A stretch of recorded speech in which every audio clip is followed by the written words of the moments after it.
العالم مقلوب على جسيم غريب بيقرب من كوكب الأرض اسمه 3 اي ايتلس. ايه هي بقى قصته؟ في يوم 1 يوليو من 2025 اكتشف نظام الإنذار المبكر اللي اسمه Asteroid Terrestrial Impact Last Alert System أو باختصار أطلس جسم غريب منور بيقرب من كوكب الأرض. في بقى نظريات بتقول إنه مجرد مذنب بين نجمي، يعني هو جاي من بره مجموعتنا الشمسية، وده علشان ليه مواصفات غريبة عن أي مذنب عادي بنشوفه. في بقى ناس مثيرين للجدل طلعوا بقى بنظريات تانية بتقول إنها سفينة فضائية جاية تستكشف مجموعتنا الشمسية، واستدلوا على كده بسبب مواصفاتها الغريبة وإنه جاي من مكان بعيد جدا وهيدخل مجموعتنا الشمسية ويعدي على كل ده من غير ما يتخبط في أي حاجة.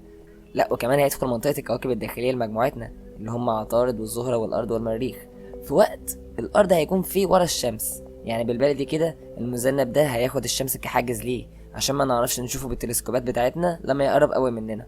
وطبعا نظرية زي دي المجتمع العلمي رفضها لأسباب كتيرة وبيقول إن ده هبل. فانتوا بقى ايه رأيكم؟ شايفين ان ده مذنب ولا سفينة فضائية جاية تسلم علينا وتمشي؟